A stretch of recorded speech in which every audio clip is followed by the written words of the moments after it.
Citoyen TV, la chaîne de l'Afrique digne et de sa diaspora. Au sommaire, Côte d'Ivoire, révélation sur les bombardements de Bouaké en 2004. Diaspora, appel de Willy Blah.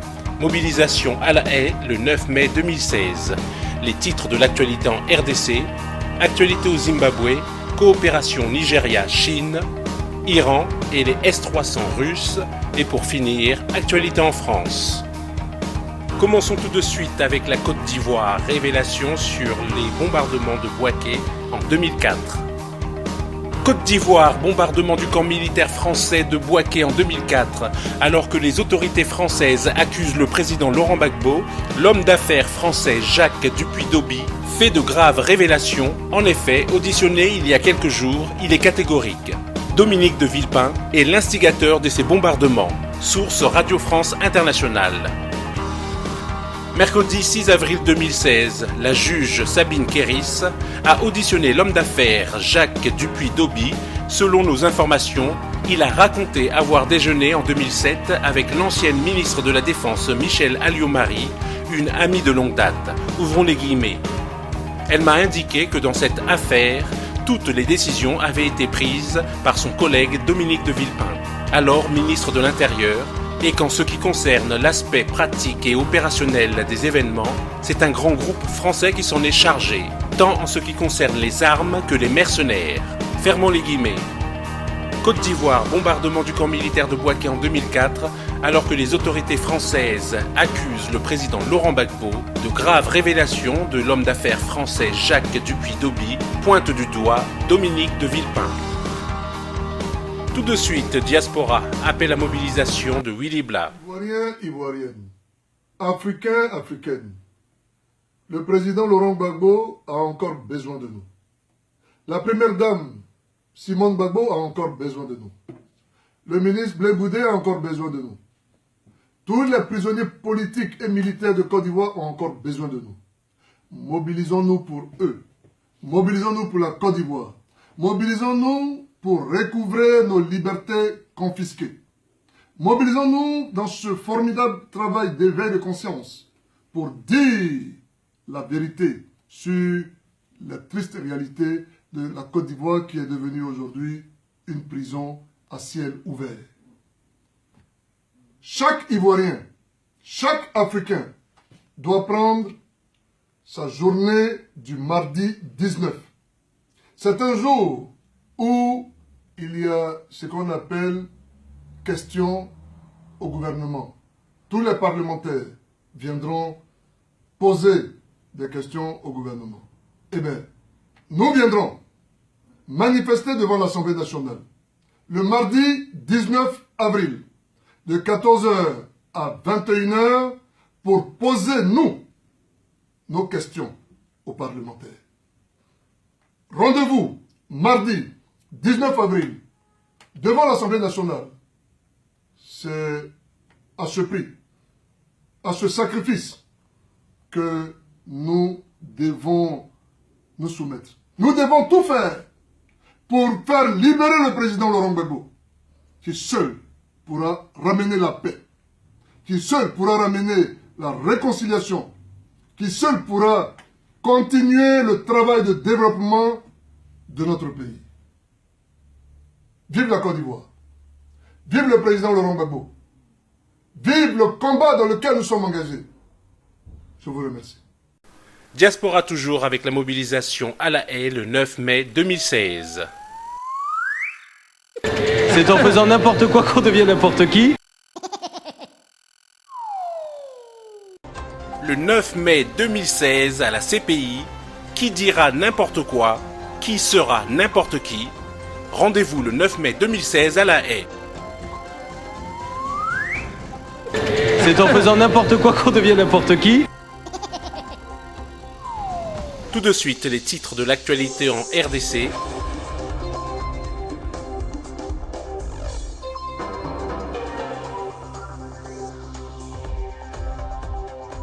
Rencontre ce mardi 12 avril entre Thomas Perriello, Aubin Minakou et Raymond Chibanda. Au menu, la situation politique et sécuritaire en RDC.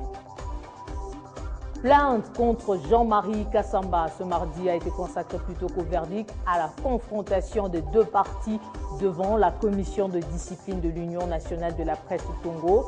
Après avoir auditionné les parties, la commission a renvoyé à une date ultérieure le verdict. Tout de suite, actualité au Zimbabwe. Le gouvernement zimbabwéen a achevé l'achat de 60% de l'opérateur mobile Telekel Zimbabwe. La participation a été achetée pour 40 millions de dollars à la société Wimpelcom basée à Amsterdam. Telecel est le plus petit des 3 opérateurs mobiles, avec 2,5 millions d'abonnés. La vente de la majorité des participations a été agréée en novembre de l'année dernière, après que Wimpelcom a cédé aux pressions pour se mettre en conformité avec les lois d'indigénisation et de nationalisation qui exigent que les entreprises étrangères vendent la majorité des parts qui en assurent le contrôle à des nationaux. L'acquisition a été effectuée via Zarnet, un prestataire de services Internet détenu par le gouvernement. Les 40% restants de fonds propres de Telecel aux mains d'un consortium indigène, l'Empowerment Corporation, pourraient aussi bientôt passer sous le contrôle du gouvernement. L'Empowerment Corporation est aussi intéressée pour vendre au gouvernement, selon le ministère de l'Information et des Technologies de la Communication. Telecel est le deuxième intérêt de l'État sur le théâtre de la téléphonie mobile. Celui-ci possède déjà NetOne, le premier opérateur mobile licencié du pays, et le deuxième actuellement avec plus de 3 millions d'abonnés. Le gouvernement possède aussi le seul opérateur fixe du pays, Telone. Sa consolidation des actifs dans les télécoms pourrait donner l'élan à son objectif à long terme de partage de l'infrastructure. Actuellement, il y a une bagarre entre les infrastructures d'État et les entités privées. Et le plus grand opérateur a l'empreinte la plus large en termes d'infrastructures disponibles. Mais en achetant un autre acteur, le gouvernement est en mesure d'imposer davantage sa position sur le partage d'infrastructures. L'acquisition pourrait aussi donner à Telecel plus de poids financier pour s'en prendre à ses compétiteurs. Dans l'éventualité où Telecel aurait besoin de chercher des financements pour étendre son réseau pour s'aventurer dans de nouvelles technologies, il n'y a qu'un propriétaire qui soit en mesure de faire pression pour le financement ou pour le capital afin de mettre cela en mouvement, comme ce que nous avons déjà vu avec ce que le gouvernement a fait avec son autre opérateur, NetOne. Il a été capable de garantir une installation de 280 millions de dollars pour l'expansion de son infrastructure. Ce prêt a financé le lancement par NetOne de ses technologies 4G et LTE. Des bénéfices dont pourraient aussi jouir les abonnés de Telecel si le nouveau propriétaire est capable de négocier des lignes de crédit semblables. Tout de suite, coopération Nigeria-Chine. Cette visite d'État est importante pour le Nigeria, étant donné sa situation économique. Travailler avec la Chine peut être bénéfique pour ce pays d'Afrique de l'Ouest, qui est le plus peuplé et la première économie du continent. La visite de Buhari n'aurait pu survenir à un meilleur moment. Les recettes du Nigeria ayant chuté avec la baisse des cours du pétrole, la première économie d'Asie recherche de nouveaux moteurs de croissance via les investissements directs étrangers. La Chine est l'un des principaux investisseurs du Nigeria et les analystes évaluent le surplus des relations commerciales bilatérales à une quinzaine de milliards de dollars.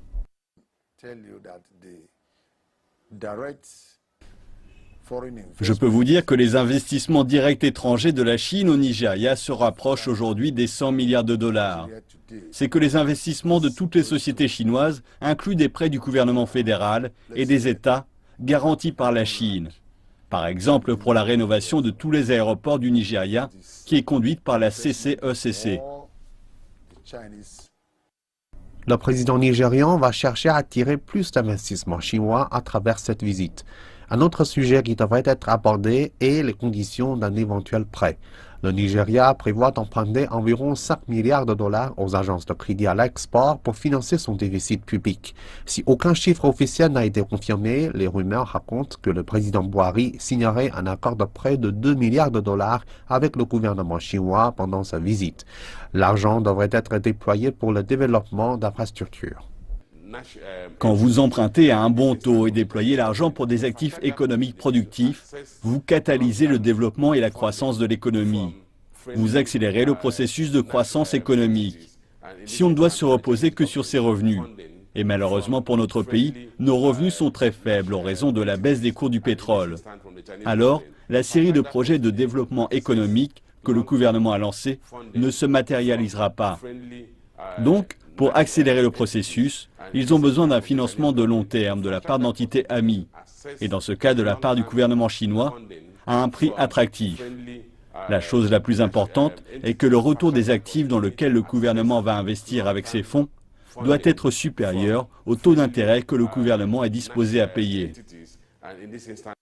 Parmi les infrastructures que l'emprunt pourrait financer figure l'autoroute Lagos-Ibadan, qui est le principal axe routier du Nigeria. Les travaux de construction ont été suspendus en raison du manque de fonds. Le secteur de l'énergie pourrait également en bénéficier. Le Nigeria souffre de coupures d'électricité à répétition. Le gouvernement espère injecter des fonds dans ce secteur pour compléter les projets en cours. Le secteur ferroviaire figure également parmi les priorités. Boari espère pouvoir relancer un projet abandonné en raison du manque de fonds. Et enfin, le gouvernement espère pouvoir redémarrer l'activité sur plusieurs projets suspendus et dont les ouvriers ont été licenciés afin de faire diminuer le chômage. Tout de suite, actualité en Iran avec la livraison des S-300 russes. La Russie livre des missiles de défense à l'Iran. Moscou et Téhéran ont confirmé la mise en œuvre d'un accord portant sur des missiles S-300 et signé en 2007.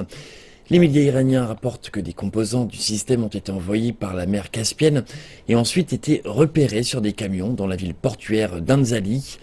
La Russie et l'Iran avaient signé un contrat de 800 millions de dollars il y a près de 10 ans qui portait sur la fourniture par Moscou à Téhéran de 5 systèmes S-300. L'accord avait ensuite été suspendu en raison des pressions exercées par l'Occident. Toutefois, le président russe Vladimir Poutine a pris l'initiative de lever l'interdiction en avril. Et pour finir, actualité en France. Les politiques français considèrent que l'on n'accueille pas assez de réfugiés. Pour pallier le manque, les agents de l'Office français de protection des réfugiés vont jusqu'au Moyen-Orient pour les importer. Externalisation des radars embarqués, une fonction régalienne confiée au secteur privé, enquête sur la démission de l'État. À peine 1 million de travailleurs étrangers pour une population de 130 millions de personnes, le Japon résiste à l'immigration, ne connaît pas le chômage et refuse le dogme de la croissance. Madame, monsieur, bonsoir. Record battu. Le nombre de demandeurs d'asile explose en France. En 2015, ils étaient près de 80 000 à franchir les portes de l'Office français pour la protection des réfugiés, l'OFPRA. Pour les accueillir, l'État a investi massivement. L'OFPRA dispose désormais d'un budget annuel de 52 millions d'euros pour rémunérer ses 620 agents. Il traite chaque jour environ 300 demandes. Les associations d'aide aux clandestins dénoncent une logique d'abattage. C'est pourtant l'esprit de la nouvelle loi de 2015 sur le droit d'asile. Son objectif, réduire à 3 mois et demi la durée d'instruction d'un dossier contre 9 mois auparavant. Les 400 admissions prévues pour avril ne seront pas suffisantes pour répondre à la promesse de François Hollande d'accorder le statut de réfugié à 30 000 Syriens, Irakiens et Érythréens en 2 ans. En effet, selon le directeur de l'OFPRA, Pascal Brice, proche de Manuel Valls, les clandestins préfèrent l'Allemagne. Pour honorer l'objectif élyséen, il faudrait accueillir en moyenne 1250 réfugiés par mois. 20 officiers de l'OFPRA ont donc fait le voyage en Grèce pour le compte des pays de l'Union européenne qui acceptent les relocalisations. L'OFPRA ira même jusqu'en Turquie pour sélectionner les réfugiés. En effet, les migrants économiques ne sont plus les bienvenus. Rappelons que chaque année, le coût de l'accueil des réfugiés se monte à 2 milliards d'euros. La moitié va aux déboutés qui bénéficient de nombreux droits, notamment celui d'être scolarisés.